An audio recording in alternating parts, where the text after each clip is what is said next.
Hey everyone, welcome back to Cyber StrategiX. Today we're diving into OSINT, open source intelligence.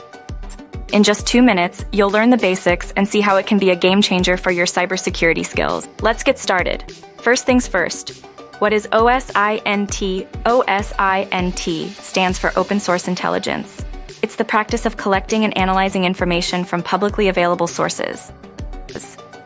This can include anything from social media profiles and news articles to government reports and even data leaks. Now, why is OSINT important?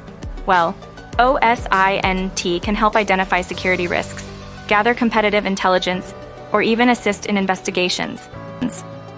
It's like being a detective but using the internet as your magnifying glass. Let's break down the process into 3 easy steps.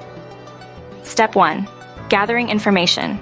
Start by using search engines, social media platforms, and online databases. Websites like LinkedIn, Twitter, and Facebook can provide a wealth of information. Tools like Google Dorking can help refine your searches to find specific data. Google Dorking is a powerful technique. For instance, using site LinkedIn.com Cybersecurity Expert can help you find professionals in the cybersecurity field on LinkedIn. Step 2. Analyzing data.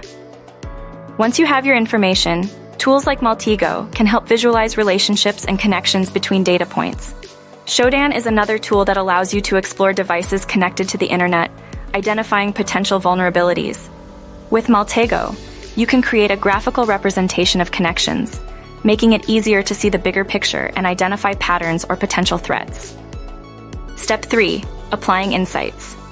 Now that you've gathered and analyzed your data, it's time to apply your insights.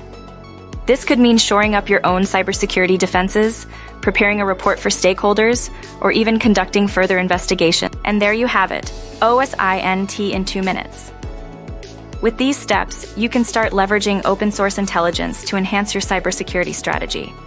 If you found this video helpful, don't forget to like, share, and subscribe to Cyber StrategiX for more cybersecurity insights. Thanks for watching, and stay safe online.